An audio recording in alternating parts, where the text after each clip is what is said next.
오늘은 제가 질문 하나를 드리면서 설교를 시작하도록 하겠습니다.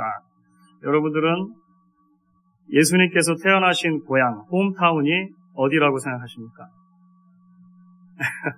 이 3초 안에 답이 나와야 되는데요. 얼마 전 통계에 의하면요, 교회를 좀 다닌다고 하는 미국 사람들을 붙잡고 예수님이 태어나신 고향이 어디입니까? 이렇게 물었을 때 놀랍게도 70% 이상의 사람들이 예루살렘이라고 대답했습니다. 여러분들 얼굴의 표정을 보니까 그게 뭐가 잘못됐나?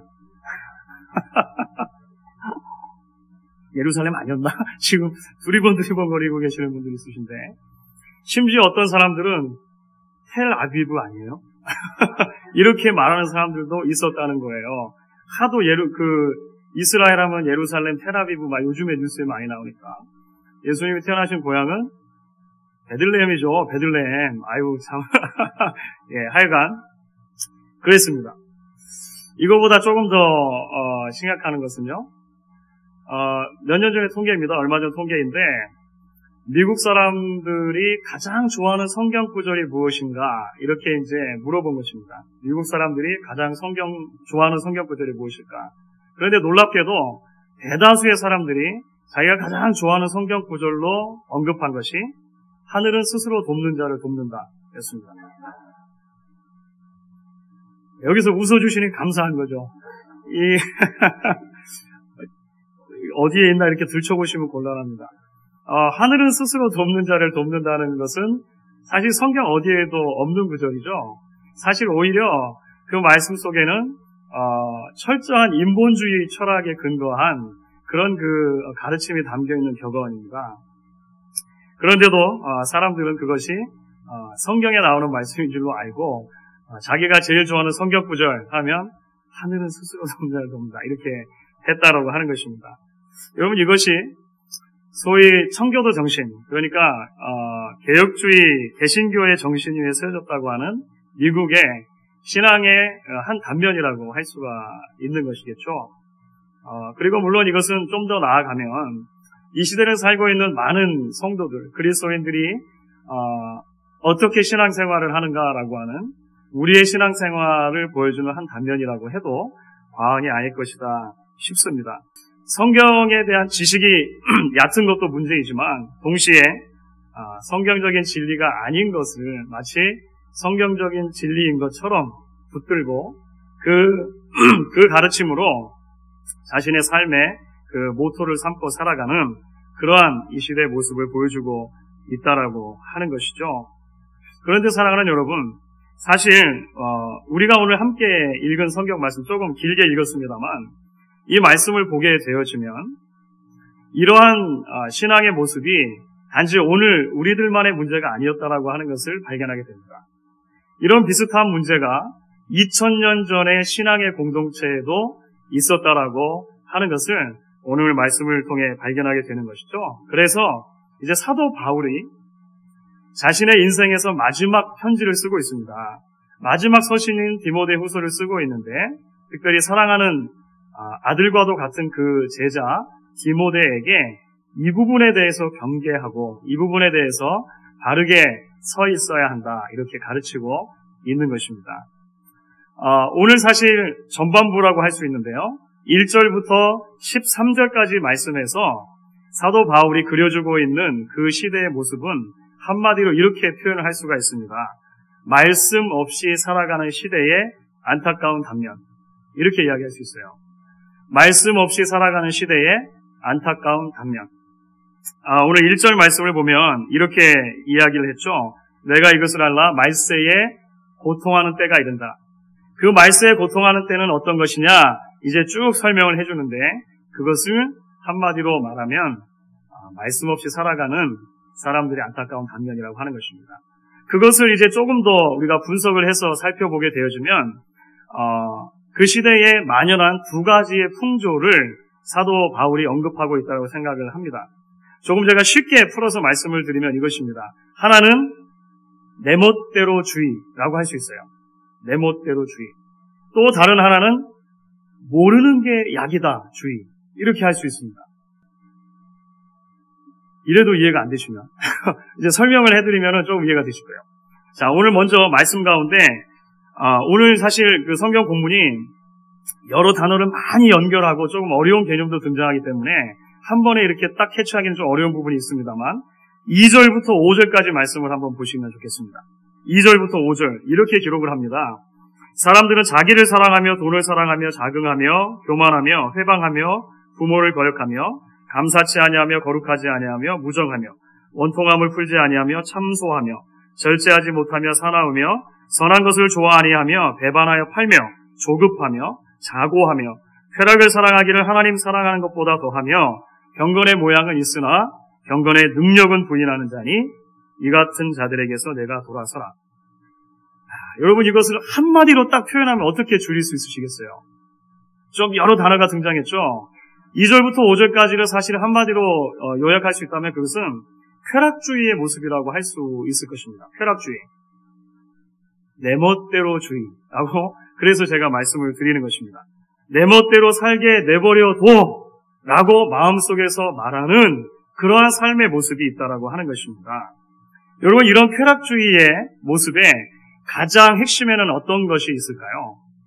그것은 바로 사랑의 대상이 왜곡되는 것입니다. 오늘 말씀을 쭉 가만히 읽어보시면 사랑의 대상이 얼마만큼 왜곡되어졌는가 하는 것을 우리가 발견하게 돼요. 우리는 원래 하나님을 예배하고 이웃을 내 몸과 같이 사랑하고 우리에게 주신 물질들을 잘 다스리고 이용하도록 그렇게 창조를 받았습니다. 그렇죠? 하나님을 예배하고 이웃은 사랑하고 물질은 이용하도록 그렇게 지음을 받았다라고 하는 것이죠. 그런데 하나님의 말씀을 따라 살지 못할 때 쾌락주의에 따라 내 멋대로 살고자 할 때 어떤 모양이 나타나게 됩니까? 오늘 본문에서 바울이 이야기하는 것처럼 사람이 자기 자신을 사랑하고 돈을 예배하고 자기 자신들이 마땅히 사랑해야 할 이웃과 심지어 가족, 더 나아가서 하나님은 이용의 대상이 된다고 하는 것입니다. 그러니까 가치가 많이 바뀌어진 것이죠. 사랑의 대상이 전도된 것을 우리가 말씀을 통해 보게 된다고 하는 것입니다. 그렇기 때문에 이렇게 쾌락주의의 뿌리를 계속해서 파고들고 가게 되면 그 안에는 가장 큰 그 크기의 자기 사랑이 존재합니다. 자기만 사랑합니다. 자기만. 오로지 자신이 사랑의 대상이 되어 있다고 하는 것입니다. 그래서 자기의 감각에 좋은 것, 마음에 드는 것을 사랑하고 자기에게 마음에 들지 않는 것, 내가 싫은 것, 미워하는 그리고 그것을 이용하기를 원하는 그러한 상태에 놓이게 된다라고 하는 것이죠. 그렇기 때문에 쾌락주의는 결국 내 멋대로주의, 그죠? 이렇게 말할 수 있다라고 하는 것입니다. 그런데 여러분, 5절 말씀이 굉장히 충격적입니다. 5절 말씀은 무엇이라고 우리에게 이야기합니까? 경건의 모양은 있으나 경건의 능력은 부인하는 자들이다. 그러니까 이런 모든 사람들은 경건의 모양은 있지만 경건의 능력은 부인하는 사람들이다. 이게 무슨 말입니까? 이 사람들이 교회 밖에 있는 사람들이 아니고 신앙의 공동체 안에 있는 사람들이다라고 하는 것을 우리가 여기서 볼 수 있는 것이죠. 이렇게 쾌락주의에 빠져서 자기 멋대로 내 멋대로 살게 좀 내버려 둬 라고 하면서 살아가는 삶의 모습이 교회 안에 이미 들어와 있었다라고 바울이 이야기하는 것입니다. 오랜 시간 교회를 다니면서 교회 이런저런 문화들에 익숙해질 수 있을 것입니다. 그리고 시간이 흐르다 보면 남들의 인정을 받고 그러다가 보면 이런저런 일들로 봉사하며 교회를 섬길 수도 있었을 것이에요. 그런데 그 경건의 모양, 껍데기들을 다 까고 그 내면을 들여다 보니까 하나님을 섬기는 것이 아니라 자기 자신을 사랑하는 것으로 가득 차 있었다라고 바울이 이야기를 하는 것입니다. 마음속에서는 하나님 뜻대로 주님 뜻대로 살고자 하는 것이 아니고 내 멋대로 살게 좀 내버려둬 라고 끊임없이 이야기하고 있는 쾌락주의의 모습, 그것이 바로 바울 당시에 그 시대상의 한 단면이었다, 이렇게 이야기를 하는 것이죠. 이제 두 번째는 어떤 모양이겠습니까? 두 번째는 모르는 게 약이다. 주의. 이렇게 할 수 있습니다. 이게 무슨 말이냐면 반지성주의를 말하는 것입니다. 자, 여러분 6절부터 9절까지 말씀입니다. 사실 6절부터 9절까지 말씀은 더 어려운 것처럼 보여져요. 이게 이 단어도 좀 어렵고 사실 이 내용 전체가 뭘 말하는지 조금 파악하기가 어렵습니다. 6절부터 9절까지 말씀입니다. 어려우니까 같이 읽겠습니다. 어려우니까 같이 읽죠. 6절부터 9절까지 말씀입니다. 시작. 저희 중에 남의 집에 가만히 들어가 어리석은 여자를 유인하는 자들이 있으니 그 여자는 죄를 중히 지고 여러 가지 욕심에 끌린 바 되어 항상 배우나 마침내 진리의 지식에 이를 수 없느니라. 얀네와 얀브레가 모세를 대적한 것 같이 저희도 진리를 대적하니 이 사람들은 그 마음이 부패한 자요 믿음에 관하여는 버리운 자들이라. 그러나 저희가 더 나아가지 못할 것은 저 두 사람이 된 것과 같이 저희 어리석음이 드러날 것임이니라. 읽으셨는데 좀 어렵죠? 사실 이것을 한마디로 우리가 다시 요약을 할 수가 있습니다. 이것은 무슨 말이냐면 참된 진리에 대해서 관심이 없는 시대. 그렇죠? 그래서 진리에 대해서 직접적으로 간접적으로 대적하는 시대의 모습을 그려주고 있다. 이렇게 보시면 됩니다. 그러니까 이것을 조금 어려운 말로 표현하면 반지성주의라고 할 수 있습니다. 우리 속담으로 표현하면 모르는 게 약이다. 주의. 그러니까 별로 알려고 하지 않는 거예요. 진리가 있는 것 같긴 한데 그 진리에 대해서 알려고 하지도 않고 그 진리가 드러났을 때 그것을 대적하는 사람들, 이렇게 우리가 이해를 하면 되겠습니다. 바울은 그러한 모습에 대해서 실제적인 예를 두 종류를 들어줘요. 그 당시 사람들에게는 아마 이 두 예가 굉장히 피부에 와닿는 실제적인 문제였을 것이라고 생각을 합니다. 그래서 바울의 예를 들었겠죠. 예화를 든 것입니다. 근데 우리에게는 그 시대적인 간격도 있고 여러 가지 문제가 있기 때문에 바울이 예화로 든 것도 사실 이야기가 좀 어렵습니다. 첫 번째로 바울이 이야기하는 것은 어리석은 여자를 이야기해요. 그렇죠. 어리석은 여자. 이 어리석은 여자는 항상 무엇인가를 배우긴 배우는데 참된 진리에 이룰 수 없는 그런 사람을 말하는 것입니다. 성경 공부도 참석하고 예배도 빠짐없이 드리고 뭐 이렇게 이야기할 수 있겠죠. 구역예배도, 오늘 구역예배 있죠. 구역예배도 참석하고 하여간 모든 자리에 참석을 하지만 진리를 듣긴 듣지만 깨닫지 못한다는 것입니다. 마침내 진리에 이룰 수 없다는 거예요. 그 이유가 무엇입니까? 죄와 욕심 때문이다. 이렇게 바울이 설명을 해줘요. 자신의 죄된 본성이 이끄는 대로, 자신의 욕심이 이끄는 대로 살기 때문에 진리에 대해서 듣긴 들어도 그 이전에 자신의 죄를 따라 살아가는 삶에 임박힌 것이 진리를 자꾸 거스르게 된다는 것입니다. 그래서 진리에 이룰 수 없는 그런 사람을 하나를 말하는 거예요. 자, 또 다른 한 부류가 나옵니다. 이 사람들은 이름이 등장하죠. 얀네와 얀브레라고 하는 이름으로 등장합니다. 우리에게는 굉장히 생소한 이름이에요. 그렇죠. 그런데 이 바울 당시 사람들에게는 유대교의 전통이 있는데 그 전통에 의해서 이 두 사람은 굉장히 유명한 사람입니다.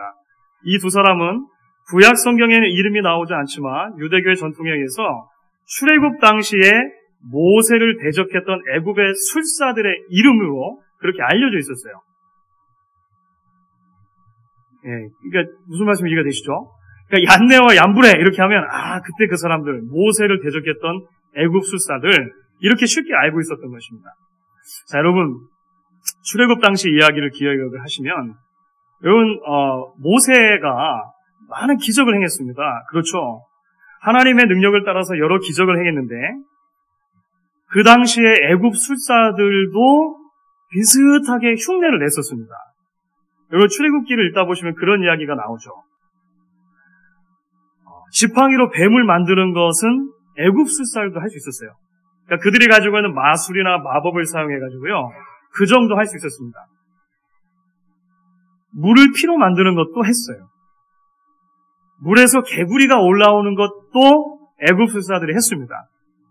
그런데 그 이상은 못했어요. 출애굽기에 나오는 것입니다. 그러니까 앞에 한 3가지 정도는 비슷하게 흉내를 낼 뻔했다는 것입니다. 그런데 진짜 기적들이 일어났을 때 그것을 다 행하지는 못했다라고 하는 거예요.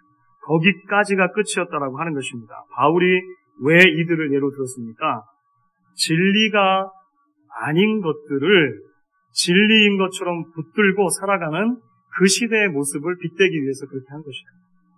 진리가 아닌 것을 붙들고 진리인 것처럼 흉내내며 살아가고 있는 사람들을 설명하기 위해서 그랬다라고 하는 것입니다. 마치 하늘은 스스로 돕는 자를 돕는다 라고 하는 성경이 아닌 진리를 성경의 진리인 것처럼 굳게 믿고 막 책상 앞에 써붙이고 가게에다 써붙이고 이렇게 살아가는 시대의 모습 비슷하다라고 하는 것이죠.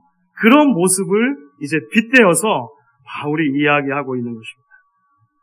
사랑하는 성도, 조금 어렵지만 여러분 이렇게 바울이 말한 것을 우리가 쭉 들었습니다. 그런데 바울이 분석해 주고 있는 그 시대의 모습을 가만히 듣다 보면 사실 우리는 그 시대의 모습과 오늘 살고 있는 우리의 신앙의 모습 가운데 굉장히 많은 교집합이 있다라고 하는 사실을 발견하면서 당혹하게 되어집니다. 사실 우리가 얼마나 많은 경우에 있어서 성경 말씀에서 멀어져 있는 그런 삶을 살고 있느냐라고 하는 것이죠. 말씀을 듣고 배우고 읽고 묵상하는 것보다 죄와 욕심과 쾌락에 가득 찬 우리의 본성을 따라 사는 데 우리가 얼마나 익숙하냐고 하는 것입니다. 우리의 부부관계에 대해서, 자녀들의 문제에 대해서, 직장과 사업의 문제에 대해서, 또 교회 안에서의 봉사, 교회 안에서 일어나는 이런저런 여러 일들에 대해서 하나님의 말씀이 무엇이라고 이야기하는가에 귀를 기울이기보다 차라리 마음속으로 내 멋대로 살게 그냥 내버려둬. 모르는 게 차라리 약이지 라고 이야기하면서 그렇게 우리 마음에 따라 살려고 하는 우리의 본성이 우리 안에 존재하지 않느냐라고 하는 것이죠. 우리는 말씀 속에 우리의 이런 모습을 비추게 됩니다. 이제 바울은 그 당시 시대의 신앙의 단면들을 이렇게 분석하고 나서 거기에서 머무는 것이 아니라 비판에 머무는 것이 아니라 이제 다시 한번 바른 대안으로 돌아오기를 이제 디모데에게 촉구를 하고 있습니다. 그것이 무엇입니까? 오늘 본문의 14절부터 이제 마지막 17절까지의 말씀에 나오는 것입니다. 한마디로 요약하면 무엇입니까? 성경 중심의 신앙으로, 말씀 중심의 신앙으로 제발 돌아오라 이렇게 이야기를 하고 있는 것입니다. 오늘 14절 말씀을 여러분들 보시면은요 이렇게 시작하죠. 그러나 너는, 그렇죠? 그러나 너는 헬라어 원문에는 이것이 강조형으로 되어 있습니다. 그러니까 어떻게 번역하면 좀 더 원문의 의미에 가깝냐면 그러나 너만은 이렇게 하면 좀 더 좋아요. 그러나 너만은 이게 무슨 말입니까? 다른 사람은 모르겠다. 다른 사람은 그렇게 살 수도 있다. 그러나 너만은 디모데야 너만큼은 그렇게 살면 안 되는 것이 아니냐. 하나님의 말씀대로 살아라. 이렇게 권면하는 것이죠. 사랑하는 성도 여러분, 저는 이 말씀 속에서 오늘 교회를 향하신 바로 저와 여러분들을 향하신 하나님의 기대와 소망을 발견하게 됩니다.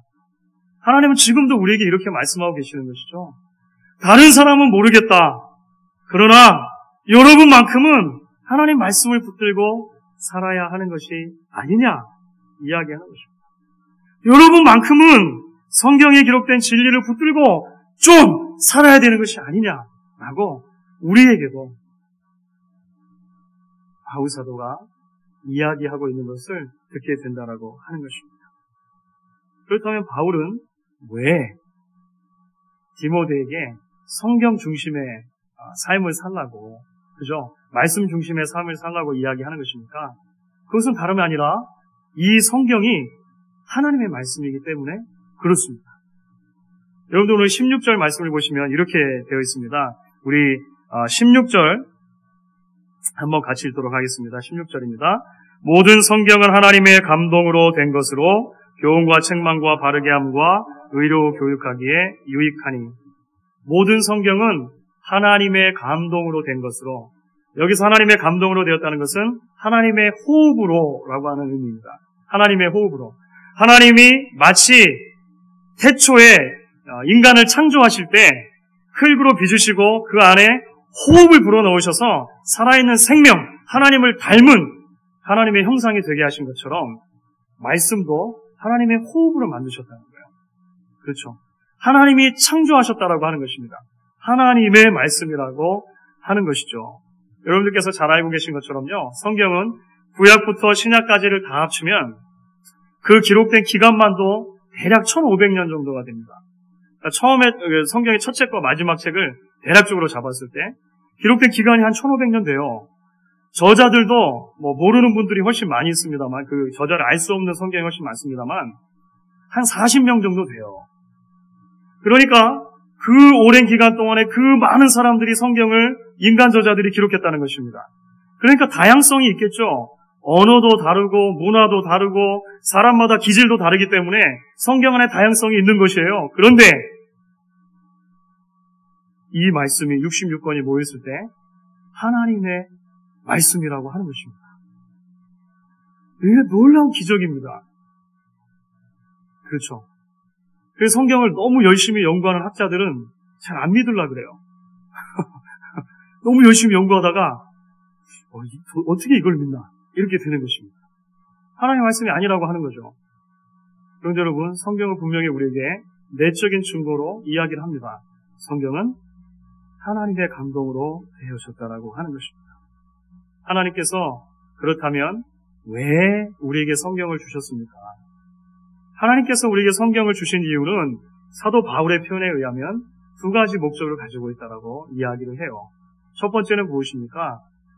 성경만이 우리에게 구원에 이르는 지식을 준다라고 이야기합니다. 여러분, 이것은 굉장히 중요한 것입니다. 오늘 15절 말씀 보시게 되면 이렇게 되어 있습니다. 또 내가 어려서부터 성경을 알았나니 성경은 능히 너로 하여금 그리스도 예수 안에 있는 믿음으로 말미암아 구원에 이르는 지혜가 있게 하느니라. 우리는 성경을 통해서만 하나님의 선한 창조와 죄의 비참함을 깨닫게 됩니다. 그리고 죄로 물든 인류를 향하신 하나님의 뜨거운 사랑, 그리고 그 사랑의 결과로 우리에게 주신 구원 방편인 그리스도의 십자가를 보게 되는 것입니다. 그리고 그 십자가를 믿을 때에만 구원을 얻게 된다라고 하는 진리를 성경을 통해서만 발견하는 거예요. 성경이 아니고서는 이 진리를 발견할 곳이 없다라고 우리에게 하나님 말씀이 이야기를 해주고 있는 것입니다. 여러분, 그게 굉장히 중요하죠. 일반적인 계시, 자연적인 계시와 특별 계시인 이 하나님 말씀이 가장 크게 다른 차이점이 거기에 있는 것입니다. 구원에 이르는 지식은 오직 성경을 통해서만 알 수 있다는 것이죠.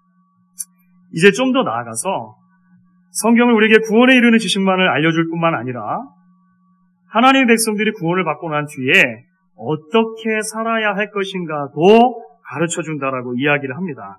16절과 17절 말씀이죠. 우리가 조금 전에 읽었습니다만 이렇게 이야기를 합니다. 모든 성경은 하나님의 감동으로 된 것으로 교훈과 책망과 바르게 함과 의로 교육하게 유익하니 이는 하나님의 사람으로 온전케 하며 모든 선한 일을 행하기에 온전케 하려 함이라. 무슨 말입니까? 우리는 말씀을 통해 때로 교훈도 받고 책망도 받고 우리가 잘못됐으면 교정도 받고 커렉션도 받고 하나님을 위해 사는 것이 도대체 무엇인가 말씀을 통해서 알게 된다라고 하는 것이에요. 하나님의 백성이 어떻게 하나님의 백성으로 살 것인가 다른 곳에서 알 만한 방법이 있습니까? 없다라고 성경이 말하죠. 1차적으로 말씀이 그렇게 우리에게 이야기를 한다라고 하는 것입니다. 여러분, 놀랍게도요, 이 두 가지 기능은 그렇기 때문에 2000년 역사 속에서 개혁주의 교회가 계속해서 붙들고 있는 개혁주의 성경관을 그대로 요약한 것입니다. 목사님들이 시험을 볼 때 개혁주의 성경관이 무엇이냐 이렇게 물으면 항상 대답할 준비를 하고 있어야 되는데 그것이 무엇이냐면 이 양면적인 것입니다. 성경은 하나님의 말씀은 성도의 신앙과 삶의 유일한 규범이 된다. 이렇게 말하는 것이거든요. 이게 개혁주의 신앙관의 그 성경관의 딱 그 한마디로 요약할 수 있는 것입니다. 근데 바울이 그것을 이미 이야기하고 있죠. 그렇기 때문에 설교자로서 저는 강해 설교를 매우 중요하게 생각합니다. 얼마 전에 어떤 집사님께서 이런 말씀을 제게 하셨어요. 다른 교회에 다니시는 분이 그 집사님께 이렇게 물으셨다는 것입니다. 요즘 새로 부임하신 목사님께서 어떤 설교를 하십니까? 여러분들도 혹시 그런 질문도 혹시 받으십니까? 네, 관심이 많으신 것 같아요. 그렇죠? 그래서 그 집사님께서 이렇게 대답을 해주셨다고 그래요. 주일 아침에는 베드로전서를 쭉 설교하시고 그 수요일에는 여호수아를 쭉 설교하십니다. 그랬더니 그 집사님께서 다른 교회를 다니시는 분께서 그렇군요. 그렇죠. 그렇게 강해 설교 스타일로 설교하는 것이 본문 정하는데 별로 고민하지 않고 쉽겠죠. 이렇게 말씀하셨다고 그래요. 여러분 어떻게 생각하십니까? 여러분 어떻게 생각하세요? 사실 그것은 연속 설교를 강해 설교를 오해하고 있는 것입니다. 물론 쉬운 점도 있겠죠. 편하겠죠. 그런데 그것은 근본적으로 연속해서 설교하는 연속 설교와 강해 설교를 좀 오해하시는 거예요. 연속 설교는 한 책을 처음부터 끝까지 하는 연속 설교도 있을 수 있고요. 어떤 주제에 대해서 쭉 연속으로 설교하는 연속 설교도 있을 수 있습니다. 가정생활에 대한 연속 설교를 제가 하겠습니다 하면 가정생활에 대해서 1, 2, 3, 4, 5 성경 구절에서 이렇게 떼서 할 수 있겠죠. 그것은 연속 설교가 되는 것입니다. 그렇죠? 부흥이라는 주제로 쭉 설교하겠습니다 하면 할 수 있는 것입니다. 강해 설교라고 하는 것은 연속적이고 불연속적이고를 조금 떠나서 사실 무엇을 설교할 것인가 하는 문제하고 연관된 거예요. 강해 설교는 하나님의 말씀을 설교하는 설교다라고 여러분 생각하시면 됩니다. 그것은 무엇이냐면 하나님의 말씀의 본문이 주어지면 그 본문을 이제 정하고 그 본문이 무엇을 의미하는가를 먼저 심각하게 고민하고 그 본문의 의미를 먼저 드러내는 것입니다. 그리고 그렇게 의미가 드러났을 때 그 의미를 가지고 오늘날 성도들의 삶에 적용하는 것, 이것을 큰 틀 안에서 강해 설교라고 하는 것입니다. 그러니까 성경을 중심으로 설교하는 것이고 성경이 스스로 설교할 수 있도록 연구하고 전하는 것, 그것이 강해 설교 스타일이라고 할 수 있는 거예요. 그러니까 연속적으로 강해 설교할 수 있겠죠. 그렇죠. 하지만 불연속적으로 강해 설교할 수도 있는 것입니다. 그러니까 제가 만약에 베드로전서나 여호수아를 쭉 설교하면 그것은 연속 강해 설교가 되는 것이고 지난 한 달 정도 잠시 쉬어가는 이렇게 해가지고 제가 다른 그 본문들을 가지고 설교했지만 이것은 불연속적인 강해 설교가 되는 것입니다. 그러니까 기본적인 설교 스타일을 강해 설교로 하나님의 말씀을 그대로 드러내고 그것을 적용하는 것으로 이제 생각하고 전하려고 하는 것입니다. 왜 그렇게 할까요? 왜 개혁주의 신학에 근거한 많은 목사님들이 강해 설교를 중요하게 생각하고 그것을 기본으로 생각하는 것일까요? 왜냐하면 하나님의 말씀을 연구하고 말씀에 있는 것을 그대로 설교하려고 노력하지 않으면 설교자는 자신이 알고 있는 것만큼만 설교할 수밖에 없기 때문에 그렇습니다. 그러면 교회와 성도들은 그 목사의 수준만큼만 잘할 수밖에 없겠죠. 사랑하는 성도 여러분, 여러분들이 교회 와서 예배하고 함께 신앙생활을 하면서 자라가야 할 목표가 있는데 그것이 단지 주은재 목사 정도의 수준이라면 여러분 그게 얼마나 허망하고 허탄한 일이 되겠습니까? 그런 생각 안 해보셨습니까? 성경은 우리에게 우리가 자라가야 할 목표와 방향에 대해서 분명하게 이야기를 하고 있습니다. 우리가 자라가야 할 분량은 그리스도 예수의 장성한 분량이라고 하는 거예요. 그것은 목사가 자기가 아는 것만을 설교해가지고는 절대 이룰 수 없는 이상입니다. 목사도 그렇기 때문에 하나님의 말씀을 들어야 하고 그리스도의 장성한 분량에 이르기를 꿈꿔야 하는 것이고 성도들과 함께 그 예수 그리스도의 장성한 분량에 이르기를 기대하고 노력해야 한다고 하는 것이죠. 그래서 말씀을 설교하는 거예요. 말씀을. 그렇죠? 하나님의 말씀이 중요한 이유가 바로 거기에 있는 것입니다. 그렇다면 여러분, 이제 우리가 좀 더 나아가서 바울은 디모데에게 성경의 사람이 되어야 한다라고 이렇게 이야기했는데 성경의 사람이 된다는 것은 도대체 무엇을 의미하는 것이겠습니까? 저는 오늘 이 설교를 하면서 성경의 사람이 이제 우리가 되어야 합니다 라고 말씀을 드리고 나서 자 여러분 그렇기 때문에 오늘부터 성경을 읽도록 합시다. 하루에 3장씩 주일은 5장씩 읽으면 1년에 1독을 하실 수가 있습니다. 그리고 1년에 한 번씩은 꼭 성경 퀴즈 대회를 하도록 합시다. 그래가지고 장로님들, 권사님들, 집사님들을 비롯해서 재직들은 이 성경 퀴즈에서 80점 이상을 맞지 못하시면 체면을 구기는 것입니다. 라고 말씀을 제가 드리겠습니까? 그렇지 않겠죠. 저는 그렇게 말씀을 안 드리려고 합니다. 왜냐하면 여러분 성경을 꾸준히 읽고 묵상하는 것이 굉장히 중요합니다. 그러나 그것보다도 훨씬 더 중요한 것은 성경의 사람이 된다라고 하는 것은 단지 성경적인 지식을 좀 더 많이 가지는 것을 의미하지 않기 때문에 그렇습니다. 성경의 사람이 된다는 것은 무엇입니까? 하나님의 말씀을 간절히 듣고 읽고 묵상하고 깨달을 뿐만 아니라 그 말씀이 주시는 삶의 원리에 따라서 내가 살아가겠다라고 결단하는 것도 포함하기 때문에 그런 것이죠. 종교개혁자인 칼빈이 얘기했던 것처럼 말씀이 가는 곳까지 가고 말씀이 멈추는 곳에서 멈추겠다라고 하는 결단, 그것이 바로 성경의 사람이 되는 것이라고 하는 것입니다. 친분이 있는 어떤 두 사람이 두 기독교인인데요. 같은 좌석에 앉아가지고 기차 여행을 하게 되었습니다. 그런데 한 사람이 이제 시간이 되었는지 점심 무렵이 되었는지 자기가 싸온 그 도시락을 꺼내습니다. 근데 샌드위치가 두 쪽으로 이렇게 딱 있는 거예요. 그래가지고 이 한 분이 그 샌드위치 하나를 이제 맛있게 먹기 시작했습니다. 옆에 있었던 친분이 있는 그 친구분이 본인도 배가 고프잖아요. 근데 자기는 도시락을 안 싸온 겁니다. 그래가지고 배가 고픈 눈초리로 이분을 간절한 눈초리 열망하면서 이렇게 바라봤어요. 여러분 아이들 키우시다 보면 그런 눈초리 뭔지 아시죠? 형이 먹을 때 이렇게 동생이 그런 거 있지 않습니까? 바라봤는데 혹시나 이제 그렇게 보고 있으면 나머지 한 조각을 줄까 싶어가지고. 근데 웬일입니까? 이 사람이 한 조각을 다 먹고 나더니 다른 한 조각마저도 자기가 먹는 거예요.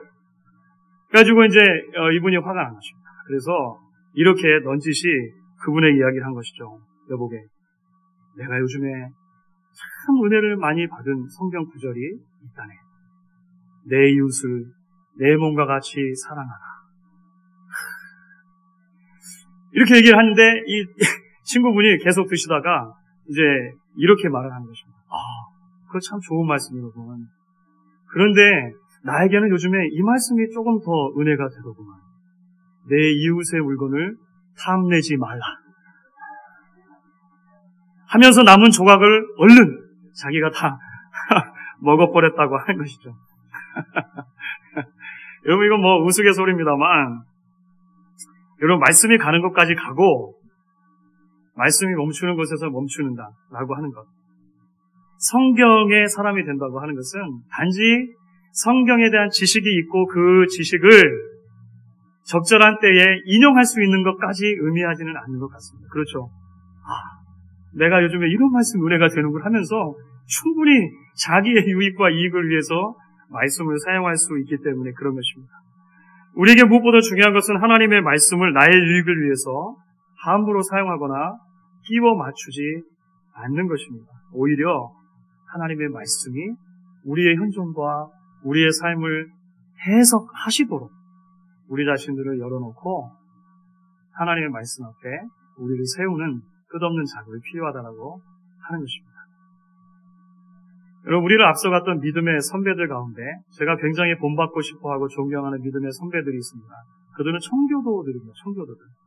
앞으로 여러분들과 많은 청교도에 대한 이야기를 아마 나눌 기회가 있을 것입니다. 그 청교도들은 우리와 물론 다른 시대를 살았지만 자신들에게 주어진 시대 속에서 정말로 하나님의 말씀을 붙들고 살려고 노력했던 사람들입니다. 그들은 그렇기 때문에 교회사 속에서 어떤 평가를 받냐면 성경 밖에서 살았던 사람들 중에 가장 성경적으로 살았던 사람들이라고 하는 평가를 받아요.